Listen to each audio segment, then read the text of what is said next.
Jangan beri celah, jangan fasilitasi kemampuan dan keinginan kita untuk berdosa di dalam apapun yang kita miliki. Agar kita tidak menjadi pecundang di dalam hal mengikut Dia, tapi kita menjadi pemenang di dalam mengikut Dia.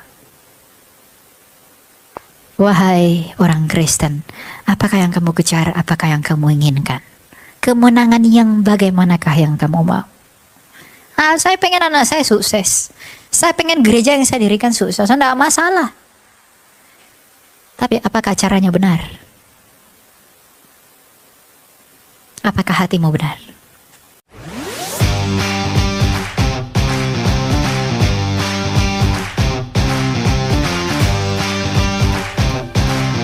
Mari kita berdoa. Ya Tuhan Yesus Kristus, kasihanlah kami orang berdosa ini, yang pada saat ini datang menyerahkan diri kepada kehendak dan kuasa pengampunan-Mu Tuhan.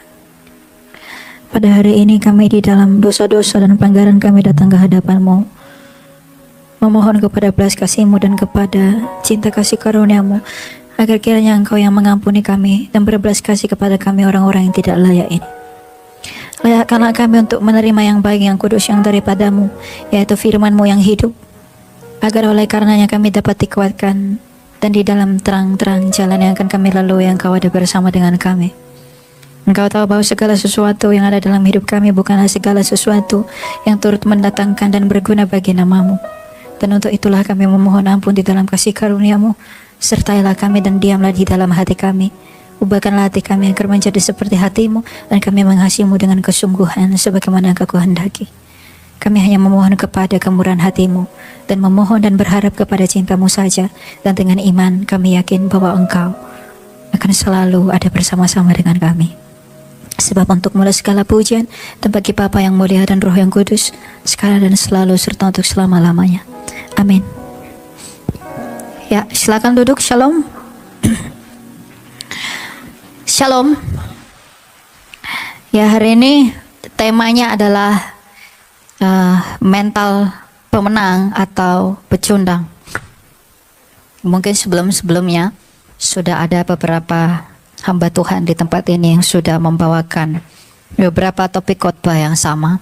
Tapi sejalan dengan tema itu, saya akan membawa satu hal tentang apa yang disebut dengan mental pemenang dan mental pecundang.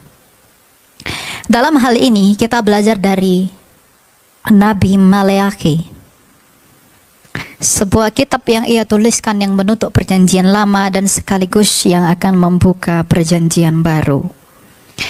Dari Maleakhi 3 ayatnya yang ke-7. Dikatakan demikian, bahwa sejak zaman nenek moyangmu kamu telah menyimpang dari ketetapanku dan tidak memeliharanya. Kembalilah kepadaku dan aku akan kembali kepadamu, firman Tuhan semesta alam. Tetapi kamu berkata, bagaimanakah kami harus kembali? Sekali lagi, sejak zaman nenek moyangmu kamu telah menyimpang dari ketetapanku dan tidak memeliharanya. Kembalilah kepadaku dan aku akan kembali kepadamu, firman Tuhan semesta alam. Tetapi kamu berkata, bagaimanakah kami harus kembali? Ketika kita berbicara tentang mental pemenang dan juga mental pecundang, kita sedang berbicara pemenang yang kau maksudkan dalam hal ini, pemenang yang bagaimana dan untuk apa dan di dalam apa. Ketika kita berbicara tentang kemenangan atau kamu adalah seorang pecundang, apakah kita menang terhadap apa dan kita pecundang terhadap apa? Tetapi hari ini sebagaimana firman Tuhan semesta alam, ia telah berseru melalui Maleakhi bahwa kembalilah kepadaku maka aku akan kembali kepadamu. Tetapi kita pun bertanya, menjawab dan meresponi firman itu, bagaimanakah aku akan kembali? Maka sekarang saya mendefinisikan bagaimana kita menang, bagaimana kita pecundang, itu tergantung apakah kita mau kembali atau tidak kepada Kristus. Ketika firman Tuhan semesta alam menaungi para nabi, Bahkan kepada nabi yang sama, yaitu Zakaria, ia pun berkata, kembalilah kepadaku, maka aku akan kembali kepadamu. Dan pasal ini ditutup dengan kemenangan terakhir bagi orang benar. Maka jikalau orang benar ingin menang, satu hal yang harus ia lakukan adalah ia harus kembali kepada Allahnya, agar Allahnya kembali berkenan kepadanya. Jangan harap kamu akan menjadi pemenang. Jangan harap siapapun akan jadi pemenang kalau kita tidak mau kembali kepada Allah yang memenangkan kita. Kemenangan yang dimaksudkan dunia adalah kemenangan mereka di dalam definisi dunia ini sendiri. Banyak dari kita orang-orang berdosa yang hidup di dalam kemenangan yang kita pikirkan. Ketika kita berhasil meraih sesuatu di dunia ini, ketika anak-anak muda berhasil mendapatkan yang ia mau, ia dengan demikian berkata, aku menang, aku lebih unggul, aku lebih kaya, aku lebih pintar dari sesamaku, maka aku telah menang. Ketika dunia berkata bahwa aku telah menang karena aku telah memiliki segala sesuatu yang telah aku peroleh karena hasil usahaku, maka engkau dengan berkata demikian adalah pecundang bagi Kristus. Kamu mungkin menang bagi dunia, tapi kamu pecundang bagi Kristus.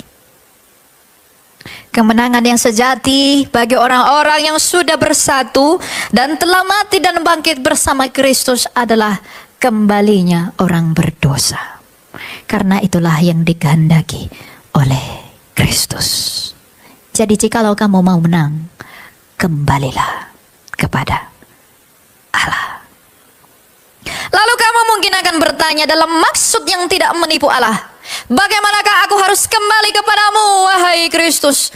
Bagaimana aku kembali kepadamu, ya Yesus Kristus Sang Pantokrator? Bagaimanakah aku harus kembali kepadamu? Seperti doanya Daud kepada Allah, ya Allah, Abraham, Ishak dan Yakub, berikanlah aku hati yang rela. Kalau kita mau kembali kepada Kristus Tuhan dan Allah kita, dengan maksud menyerahkan diri kita masing-masing segenap kepada Kristus Tuhan kita, maka milikilah hati yang rela agar kamu menang. Karena kemenangan tidak akan bisa datang dari dirimu sendiri, tapi kemenangan hanya bisa datang kalau kamu berserah. Berserah kepada Allah bukanlah salah satu cara untuk hidup, tapi satu-satunya cara untuk hidup. Dalam hal melawan dosa, dalam hal bertobat, dalam hal meninggalkan dosa, milikilah hati yang rela agar kamu menang. Sebab Rasul Paulus, bukankah ia di dalam kerelaan hatinya telah mengakhiri kitab suci, telah mengakhiri tulisan-tulisannya dengan berkata, aku telah menyelesaikan pertandinganku dengan baik. Mengapa ia dapat bertanding dengan baik? Karena ia dengan rela meninggalkan segala kemuliaan yang ada pada dirinya, rela mendekam di penjara, dianiaya, dihina, bahkan kepalanya dipenggal, karena ia memiliki hati yang rela. Oleh karena pelayanannya kepada Kristus, kerelaan hati adalah kunci kembalinya kita kepada Allah. Oleh karena itu kitab suci berseru, relakanlah hatimu dan bertobatlah. Kalau kamu tidak rela, tidak ada pertobatan. Tanpa pertobatan tak seorang pun menikmati kerajaan Allah.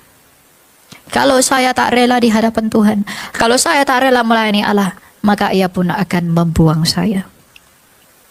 Saya adalah orang yang amat berdosa. Kalau saya tidak menyerahkan kehendak saya kepada kerelaan Tuhan, maka saya pun sekalipun saya melayani di sini, tapi saya merasa pelayanan saya karena kemampuan saya tanpa keberserahan kita kepada Kristus Tuhan dan Allah kita, maka kamu bukan termasuk orang-orang dan bagian yang menikmati apa makna jadi pengikutku. Oleh karena itu, milikilah hati yang rela agar kamu menang. Menang melawan dosa, menang melawan perbudakan iblis, menang melawan dirimu sendiri. Keinginan dagingku adalah untuk semakin berdosa, seperti babi yang berkubang kepada lumpur. Bukankah kita sekalian demikian melayani dosa kita? Kalau kita mau menang, kemenangan orang Kristen adalah berusaha menghilangkan keinginan untuk tidak hidup lagi di dalam dosa dan pelanggaran. Karena kemenangan kita di dalam Kristus akan membawa kita menjadi pecundang di hadapan iblis. Kemenangan bagi iblis adalah ketidakrelaan hati dan kesombongan orang-orang Kristen. Jadi kalau kamu mau menang, dan tidak menjadi pecundang di pemandangan mata Allah, Milikilah hati yang rela, milikilah hati yang berserah. Serahkanlah segala sesuatu kepada Dia agar Ia yang menolong kamu, bahkan dalam pertobatanmu, bahkan dalam usahamu untuk meninggalkan segala noda dan pelanggaranmu. Minta tolonglah kepada Allah, berserulah kepada Dia sebagaimana para rasul telah berseru. Berserulah, meminta pertolongan, tolonglah, selamatkanlah, kasihanilah aku, wahai Kristus, agar Engkau meluputkan aku dari segala hal yang menyiksaku di dalam kebenaran yang telah kuperoleh daripadamu. Dengan demikian, pada hari terakhir, pada hari Tuhan, kita akan ditandai sebagai orang yang menang di dalam pertandingan yang disempurnakan oleh Kristus sebagai pokok anggur yang benar. Jadi, relakanlah hatimu untuk menjadi pemenang dengan berusaha meninggalkan dosa-dosa kita. Para rohaniawan, para pelayan Tuhan dan segenap yang mengambil bagian dalam pelayanan kepada Kristus, termasuk saya, termasuk yang menyanyi di sini, yang main musik di sana. Di dalam pelayanan kita, bukankah kita sekalian kadang merebut kemuliaan Tuhan? Bukankah kita kadang mengambil kemuliaan Tuhan? Ia bermahkota duri, namun kita memakai kemuliaan dunia. Ia berpakaian yang tidak berarti apa-apa, sedangkan kita menyangkali Dia dengan cara hidup kita. Kalau kita mengaku mengikuti Dia, kita tak mungkin hidup sebagaimana Ia tidak hidup. Kalau kita mau jadi pemenang, saya orang Kristen, pengikut Kristus, dan kamu juga pengikut Kristus. Kalau kamu mau jadi menang di dalam kepengikutanmu akan Dia, maka hiduplah sebagaimana Kristus yang adalah Tuhan dan Allahmu itu telah hidup. Tirulah Dia dan teladanilah Dia dalam segala hal. Di dalam kesederhanaan hidupnya, di dalam kerelaan hatinya, di dalam pikirannya yang murni, di dalam bantuannya kepada orang lemah, di dalam pertolongannya kepada orang susah, di dalam uluran tangannya kepada orang-orang berdosa, dan tidak menaruh kejijikan kepada orang-orang yang membutuhkan Ia. Tapi jikalau kita mau menang, jikalau kita mau menang dalam hal menjadi Kristen, Kristus itu cukup menjadi teladan bagi kita. Kalau kita mengatakan, saya mau menang, saya seorang Kristen, tapi kita tidak melakukan apa yang Kristus lakukan dalam karakternya yang mulia, yang memang Ia bawa menjadi teladan bagi kita untuk menuntun kita kepada kesempurnaan iman, maka kita tetap menjadi pecundang sampai mati. Kalau saya mengatakan saya adalah orang Kristen, tapi saya tidak hidup seperti Kristus telah hidup. Saya tidak memberi hati sebagaimana Kristus telah merelakan hatinya demi pengabdiannya kepada Bapaknya. Saya tidak rendah hati seperti Kristus telah begitu rendah hati. Maka saya pecundang, sekalipun engkau setiap minggu datang ke gereja, sekalipun engkau menerima perjamuan Tuhan, sekalipun engkau bernyanyi, sekalipun engkau berkhotbah, sekalipun engkau melakukan hal-hal yang terlihat secara kulit kamu melayani Allah, tapi kalau kamu tidak memiliki hati sebagaimana Kristus telah memilikinya, kamu tetap jadi pecundang, tidak pernah akan jadi pemenang. Tapi ketika para rasul di dalam kehinaan mereka bagi dunia, ketika Petrus dianiaya, ketika Paulus dianiaya, ketika semua rasul dianiaya dan dianggap bodoh bahwa mereka adalah Mesiim, mereka adalah Kristianos, mereka adalah pengikut Kristus, karena bagi dunia ini tidak ada kemuliaan yang tampak pada mereka yang mengikuti Kristus itu. Tapi pada akhirnya mereka lah orang-orang yang menang itu, karena mereka berusaha hidup sebagaimana Kristus hidup. Kristus telah diabaikan dan mereka pun ikut diabaikan karena mereka melakukan hal yang sama seperti yang Kristus lakukan. Oleh karena itu berbahagialah engkau jikalau engkau dianiaya dan juga diasingkan dan diabaikan oleh karena pengabdianmu kepada Kristus, karena kamulah pemenang. Tapi celakalah kamu dan malanglah kamu yang dielu-elukan dan yang dipuji-puji, sedangkan kamu lupa betapa banyak dosa yang ditutupi oleh Tuhanmu. Kalau manusia memujimu, kembalikanlah pujian itu kepada Allah, sebab berapa banyak dosa yang disembunyikan oleh Allahmu. Itulah latihan bagimu dan bagiku untuk menjadi pemenang di dalam imanku sebagai seorang Kristen. Kalau orang mengaku Kristen tapi tidak berjuang, untuk hidup di dalam apa yang Tuhannya mau, ia pecundang. Kalau ia mengaku Kristen, ia datang ke gereja, tapi tidak hidup sebagaimana Kristus hidup.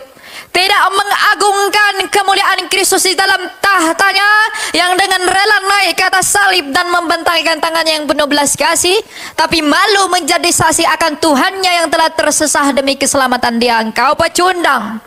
Kristusmu tak malu mengakui engkau. Kristusmu tak malu tersalib demi engkau. Mengapa engkau malu mengakui dia? Dia tidak malu untuk menjadi miskin, sedangkan ia menggenggam segala sesuatu demi menanggung kehinaanku dan kehinaanmu. Tapi mengapa engkau malu untuk hidup sebagaimana dia hidup? Dia tak malu mengatakan bahwa sudah selesai, tersesat demi dosaku yang amat dan teramat banyak ini. Tapi mengapa saya malu untuk bersaksi mengenai dia? Lalu kita mengatakan kita adalah orang Kristen. Saya orang Kristen, tapi saya tidak hidup sebagaimana Kristus hidup. Maka tidak ada pertobatan dalam diriku. Wahai jiwaku, inikah yang kau mau? Wahai jiwaku, inikah yang kau inginkan? Wahai jiwaku, mengapa engkau telah menjadi kaya di dalam dosa, tetapi engkau telah miskin terhadap pengabdianmu kepada Allah? Inikah yang kau mau? Bertobatlah demi kerajaan Allah. Inikah yang saya mau? Inikah yang kamu mau? Itukah yang kamu cari dengan menjadi Kristen? Inikah yang kamu inginkan dengan mengikuti Kristus? Apakah yang kamu dambakan dengan menjadi pengikutnya? Kamu tidak melihat apapun yang dimiliki Kristus ketika ia datang dalam ke dunia ini, sebagaimana dikisahkan oleh kitab suci melalui para muridnya yang mulia. Tetapi mengapa kamu mengikuti dia kalau begitu? Kalau kamu berharap pada hal-hal yang ada di dunia ini untuk mengikuti dia, akhirnya kita akan menjadi seperti Yudas. Mengapa Yudas menjual Yesus? Karena Yesus Kristus mengatakan bahwa dia akan duduk sebagai Raja dan Mesias. Yudas mengikut dia karena berpikir ketika ia menjadi Raja dia akan punya banyak uang. Tetapi ketika orang-orang mencari Yesus, maka Yudas pun menjadi kecewa. Daripada aku tak dapat uang, lebih baik aku jual dia 30 keping perak. Apakah yang membuat kamu mengikuti Tuhanmu, dan apakah yang kamu dambakan? Mengikut dia. Kalau kamu menginginkan kemurnian iman, maka relakanlah hatimu untuk sengsara. Karena dalam kesengsaraan itulah ketekunanmu dan imanmu diuji, sebagaimana emas dibakar dalam tungku api. Milikilah hati yang rela, milikilah hati yang berserah, agar kamu menang demi imanmu, pengabdianmu kepada Kristus. Anak-anak muda, mengabdilah kepada Kristus di dalam perjuanganmu akan hidup yang berkenan bagi Kristus. Anak-anak muda zaman sekarang termasuk saya adalah anak-anak muda yang berjuang demi pengakuan dunia. Memakai barang seperti ini, menggunakan ini, melaksanakan ini demi mengikuti tuntutan dunia, tren yang kuat. Mengapa saya melakukan itu? Itukah yang kamu inginkan sejatinya? Mengapa kamu merelakan hatimu pada hal yang demikian itu, tapi kita tidak merelakan hati kita kepada Kristus yang telah menganugerahkan darahnya di atas kepala nenek moyang kita? Apakah arti yang kita kejar semuanya ini, tapi kita tidak meminta kerelaan hati kepada Tuhan? Daud orang benar, bukan? Tadi betul pesan senior pastor, orang benar pasti jatuh dalam dosa. Bu Monik tadi itu benar. Daud itu orang benar oleh iman. Jatuh nggak dia dalam dosa? Tapi ketika ia minta kepada Allah, berikanlah aku hati yang rela, ia pun dibebaskan oleh Kristus dari tawanan. Kalau kita sadar betapa bermurah hatinya Allah itu, yang kita minta dalam doa kita adalah sebagaimana Daud juga telah meminta. Ya Allahnya Abraham, Ishak dan Yakub, berikanlah aku hati yang rela, berikanlah aku hati yang berserah, agar di dalam ketidakmampuanku ini menghasilkan buah yang manis sebagai kemuliaan namamu. Tapi aku tetap berharap dan bersandar kepada kemurahan hatimu, agar engkau menolong aku melakukan apa yang tak bisa kulakukan, yaitu kebenaran. Itulah minta dalam doamu agar kamu menang. Sebagaimana Daud telah meminta itu kepada Allah dan ia telah menang, dibebaskan dari tawanan. Sebagaimana Paulus mengatakan hal yang sama, untuk itulah aku yang paling berdosa ini dikasihani, agar orang-orang memuliakan Allah dan mengerti kerajaan Allah, dan dengan demikian mereka beroleh hidup yang kekal. Banyak orang sekarang yang tenar di panggung, banyak orang yang begitu hebat berkhotbah tapi malu mengakui bahwa ia orang berdosa. Ia merasa ia nabi, ia merasa ia hebat. Tidakkah kita seharusnya malu kepada Paulus? Tidakkah kita seharusnya malu kepada Daud yang adalah raja yang meneruskan keturunan Mesias itu? Sikap yang benar dari seorang pelayan Allah adalah mengakui bahwa ia berdosa. Banyak orang kalau udah di panggung, apalagi pengkhotbah, dia sudah merasa suci. Dia tidak mengakui ia berdosa. Kalau ada hamba Tuhan yang mengakui dia orang berdosa di hadapan banyak orang, bukan hanya dalam pengakuannya saja, tapi bagaimana ia hidup, bagaimana ia berbicara, bagaimana ia melihat saudaranya. Dia adalah hamba Tuhan yang benar, yang mengerti dan bertemu dengan inti dan makna apa maksud melayani Kristus itu. Maka mintalah hati yang rela, anak-anak muda. Mintalah hati yang rela, Bapak Ibu. Mintalah hati yang berserah kepada Dia agar kamu menang. Karena kalau kamu berjuang sendirian, kamu gak akan pernah menang.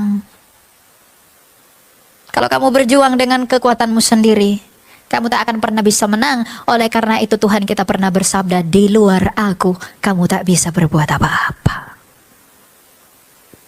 Gak bisa kita itu berbuat apa-apa. Lalu kenapa kamu begitu sombong dengan apa yang kamu punya? Mengapa kamu begitu merendahkan orang lain? Meskipun kamu tak berucap, tapi hatimu, dia hanya begitu, aku begini. Kamu meninggikan diri, bukan? Mengapa kamu begitu kaya dalam dosa? Mengapa saya begitu kaya dalam dosa? Mengapa kita begitu sombong? Mengapa kita begitu congkak? Sedangkan banyak dosa-dosa kita yang sedang dilindungi dan ditutupi oleh Allah. Kalau kita punya sikap yang seperti itu, apakah kita pemenang? Kita pemenang bagi setan. Tapi kita pecundang bagi Kristus yang oleh mulut kita sebut, kita ikuti. Tapi kalau kita merendahkan diri, kita meminta, wahai Kristus sang penguasa alam semesta, berikanlah aku hati yang rela, berikanlah aku hati yang hancur, agar aku dikasihani di dalam kesadaranku itu. Berikanlah aku air mata untuk menyucikan jiwaku.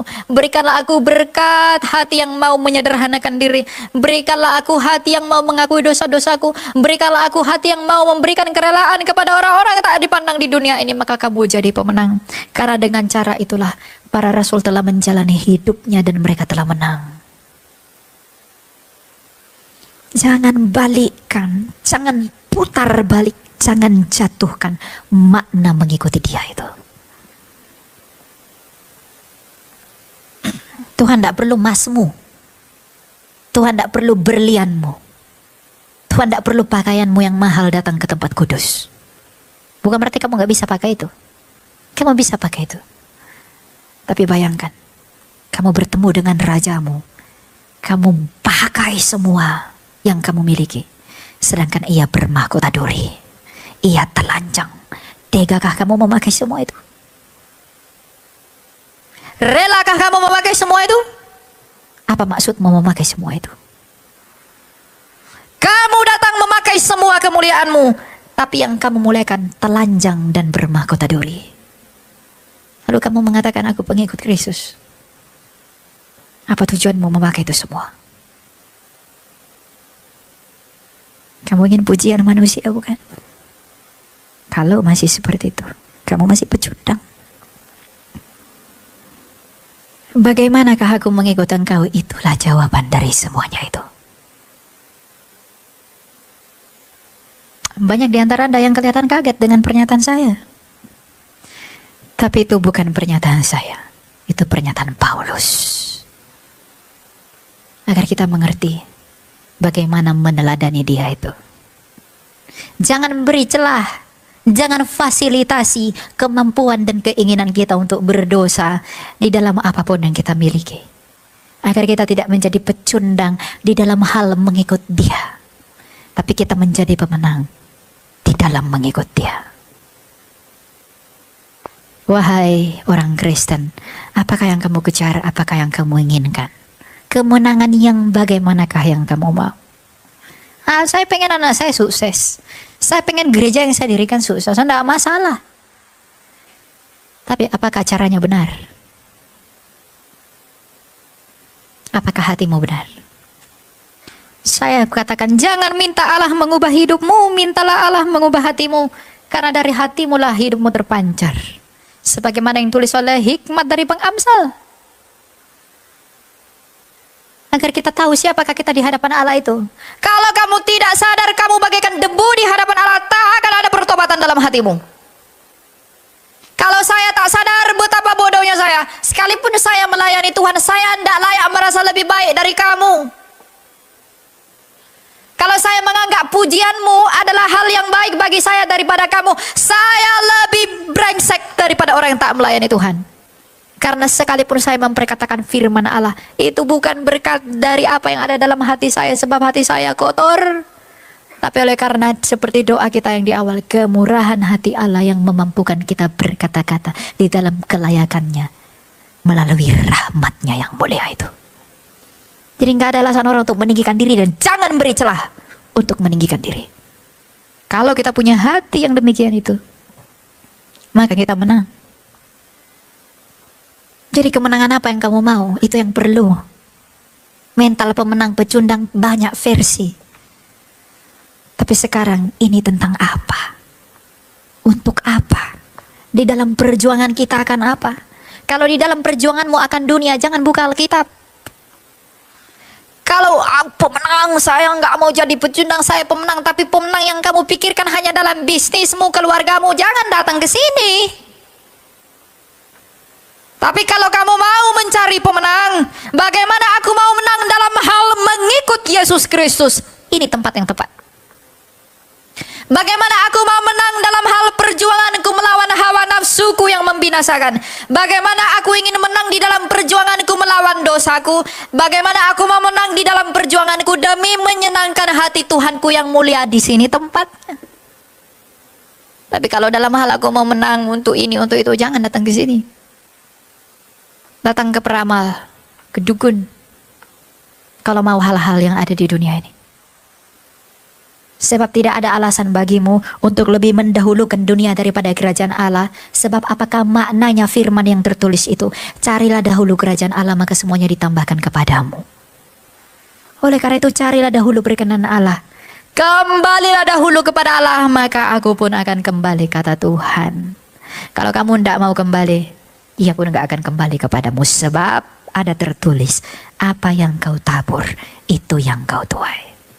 Kamu menabur kepulangan kepada Allah, maka Allah pun akan pulang kepadamu. Sebagaimana Saul telah pulang dari Allah, maka Allah pun mundur terhadap Saul. Jangan putus asa melawan dosa.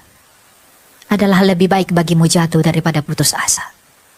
Sebab Yudas telah putus asa dan binasa, tapi Petrus telah jatuh dan bangkit kembali. Maka ia pun menang. Anak-anak muda, jangan biarkan dirimu tenggelam dalam lautan dosa. Berusahalah untuk keluar daripadanya. Jangan mau dibodohi oleh versi kemenangan di dunia ini. Karena itu hanya akan menipu kita. Kita tidak berkenan di hadapan Allah untuk itu. Upayakanlah yang baik. Upayakanlah yang benar. Bagi suatu pertanggungjawaban yang baik di hadapan tahta pengadilan Kristus yang menakutkan itu.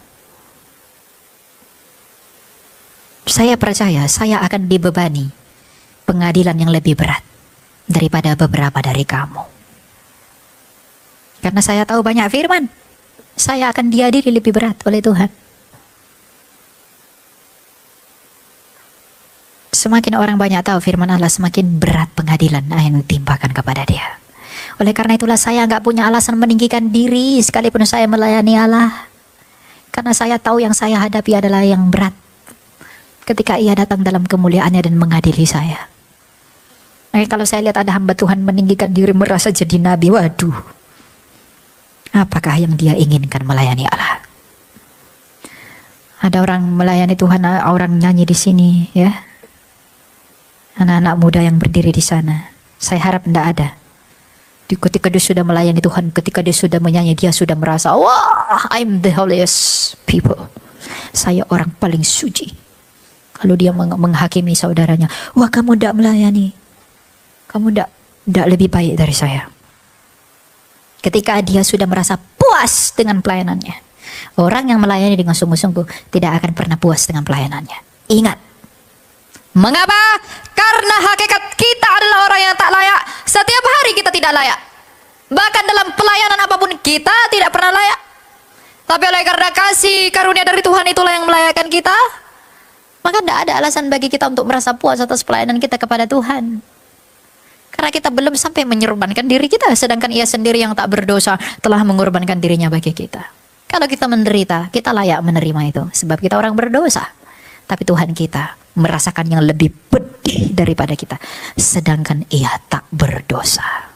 Padahal penderitaan itu sejatinya adalah upah bagi mereka yang berdosa, kan? Jadilah pemenang dalam hal meneladani Kristus. Itulah cita-citamu. Itulah yang kamu dambakan. Itulah yang kamu mau. Mari kita mengejar itu. Mari kita mengejar semuanya itu, agar hidup kita bermakna, agar kita berguna, bukan bagi dunia, tapi bagi Allah. Kamu mau berguna bagi orang tuamu, anak-anak muda? Pasti. Kamu mau berguna bagi pacarmu? Pasti. Kamu mau berguna bagi orang tuamu? Pasti. Orang tua mau berguna bagi anaknya? Pasti. Tapi mengapa kita tidak mau berguna bagi Tuhan? Mengapa kita tidak mau berguna bagi Allah? Sedangkan fakta bahwa hanya Dia yang dapat menolong kita. Mengapa kita tidak menghabiskan waktu ini untuk berguna bagi Tuhan? Mengapa kamu tidak menggunakan apa yang ada padamu, yang Tuhan karuniakan kepadamu untuk berguna bagi Tuhan? Dia sudah begitu berguna bagi kita dengan membawa keselamatan bagi kita. Lalu apakah ucapan terima kasih kita kepada Dia? Semua perintah Tuhan ini Dia berikan adalah sebagai cara, adalah sebagai ajaran kepada kita untuk mengasihi Dia. Tuhan tak pernah mencobai siapapun. Ketika pohon pengetahuan ditempatkan di tengah Taman Eden, itu bukan untuk melukai Adam dan Hawa. Itu bukan untuk menguji mereka. Tapi Tuhan ingin memberitahu Adam dan Hawa, beginilah caramu mengasihiku dengan tidak memakan buah ini. Nah, kalau Tuhan beri perintah dalam kitab suci, jangan ini, jangan itu, dan lain-lain, itu adalah sebagai caranya kita untuk mengasihi Dia. Jadi kalau kita mengasihi Dia, maka benarlah perkataan Kristus, jikalau kamu mengasihi aku, kamu pasti melakukan perintahku. Jadi kalau kita mau menjadi pemenang, kita mau mengasihi Dia, maka lakukanlah perintahnya. Karena perintah-perintahnya Dia itu adalah cara kita untuk mengasihi Dia. Oleh karena itu, menanglah dalam perjuanganmu melawan dosa-dosa. Menanglah dalam perjuanganmu mengejar kerendahan hati. Menanglah dalam perjuanganmu dalam mengejar keberserahanmu kepada Allah. Menanglah dalam perjuanganmu, perlombaan kita di dalam hal berguna bagi Kristus. Mari menang, mari berjuang di dalam hal mengikut Kristus. Seperti apa Kristus telah hidup, marilah kita menang dan berjuang di dalam kemenangan untuk hidup seperti Dia. Maka Kristenmu akan bermakna. Maka Yesus Kristus itu akan bermakna bagimu dan bagiku. Kalau kita tidak hidup sebagaimana Kristus hidup, kita fokus mengejar validasi dunia, kita fokus mengejar pengakuan dunia, tapi kita tidak pernah mengejar pengakuan Kristus. Gak ada gunanya iman itu bagi kita. Sadarilah hal ini, sebab waktunya telah dekat. Waktunya sudah dekat. Kita akan menyongsong masa di mana semua dari kita akan ditelanjangi. Saya akan ditelanjangi oleh Kristus. Maka apa yang tersembunyi dalam hati saya yang masih ditutupi Tuhan, mungkin tidak terlihat bagimu, tapi kelak akan terlihat. Meskipun saya mengatakan hal-hal yang baik, Mungkin ada hal yang buruk dalam diri saya dan pasti ada hal yang buruk. Kamu tidak melihat itu, tapi kelak kamu akan melihat itu. Demikian juga dengan kamu semua. Maka kalau kita tahu bahwa kita adalah orang berdosa dan pada akhirnya kita akan ditelanjangi pada hari penghakiman, adakah yang kita harapkan? Adakah yang kita inginkan selain daripada hati yang mau rela dan sungguh-sungguh untuk menyenangkan hati Kristus yang akan menolong kita? Tidak ada. Kalau imanmu benar. Kalau imanmu salah, mungkin kita tidak sadar dengan itu. Sebagai penutup saya ingin mengatakan satu hal. Iman yang benar akan berbuah kepada kerendahan hati. Iman adalah dasar pengharapan. Dan iman itu dimurnikan ketika harapan seakan tidak ada. Dan untuk bisa menang dalam hal itu, dibutuhkan kerendahan hati. Untuk meminta bantuan, pertolongan, keselamatan, belas kasih dari Kristus, Tuhan dan Allah kita. Renungkanlah ini, bawalah ini pulang dalam rumahmu, agar hidupmu sebagai Kristen bermakna. Dengan demikian kita tidak pecundang dalam mengikut Kristus. Kiranya damai sejahtera yang daripada Bapa kita menyertai kita sekalian. Amin. Kita berdoa. Tuhan Yesus Kristus yang penuh belas kasih dan menganugerahkan hal yang baik bagi kami. Engkau tahu Tuhan bahwa tidak ada hal yang baik yang ada dalam diri kami ini. Engkau tahu bahwa tidak ada hal yang benar dalam diri kami ini. Kami hanya mengaku dan berserah kepadamu saja bahwa hanya di dalam Engkau kami memperoleh hidup yang baik dan yang benar. Tuhan, Engkau tahu betapa banyak dosa dan pelanggaran yang telah kami perbuat melawan Engkau. Banyak hal-hal dalam hidup kami ini sekalipun kami menjadi Kristen tapi tidak berkenan di hadapan-Mu. Oleh karena itu biarlah kiranya Engkau yang berbelas kasih bagi kami. Engkau yang menyadarkan kami dan memberikan kami hati yang sungguh-sungguh mengasihi-Mu. Engkau tahu ya Guru bahwa tidak ada hal yang benar yang dapat muncul dari dalam diri kami sendiri. Oleh karena itu kasihanilah dan tolonglah kami agar kami dapat berbuat hal yang benar di hadapan-Mu. Bukan oleh karena apa yang ada pada kami, tapi oleh karena pertolongan-Mu saja. Kami adalah orang-orang berdosa yang amat dan teramat berdosa. Tapi sebagaimana Engkau tidak menolak perempuan pesundal yang menyikat kakimu dengan air mata, maka janganlah kiranya Engkau menolak kami jikalau kami berair mata mengakui dosa kami di hadapan-Mu. Tapi lepaskanlah kami pengampunan dosa sebagaimana Engkau telah mengampuni perempuan pesundal itu. Dan sebagaimana Engkau mendatangi pemungut cukai dan membawanya menjadi murid-Mu, mungkin kami adalah orang-orang yang dipenuhi dengan hati sebagaimana hati si pemungut cukai itu. Maka datangi dan kunjungilah kami orang-orang yang hidup dengan cara itu, dan bawalah kami menjadi murid-Mu agar kami berguna bagi nama-Mu. Dan sebagaimana Engkau telah mendatangi Saulus dan mengubahkannya menjadi Paulus Rasul-Mu yang mulia, maka pertobatkanlah kami dari cara hidup kami yang jahat sebagaimana Saulus telah pernah hidup, untuk menjadi Paulus agar kami hidup di dalam kekayaan kami akan iman kami kepadamu. Dan kami mau mengaku bahwa hanya Engkaulah sumber sukacita terbesar kami ya Tuhan. Dan sebagaimana Engkau tidak mengenal anak yang hilang, mungkin kami adalah anak-anak-Mu yang terhilang dengan cara hidup kami, ucapan kami, dan segala hal yang kotor yang ada dalam diri kami. Jikalau kami mau kembali, terimalah kami ya Kristus di dalam pangkuan-Mu kembali. Engkau telah berfirman, kembalilah kepadaku maka aku kembali kepadamu, agar kami menjadi pemenang di dalam keberserahan kami akan Engkau.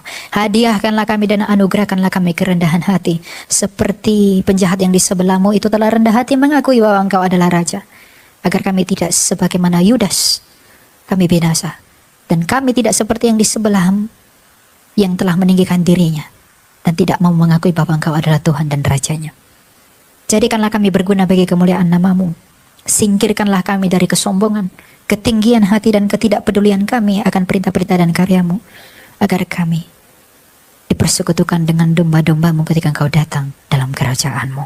Sebab Engkau itulah Tuhan Yesus yang patut dimuliakan, dan segala puja, syukur dan hormat hanya bagi-Mu saja dan bagi Bapa-Mu yang mulia. Dan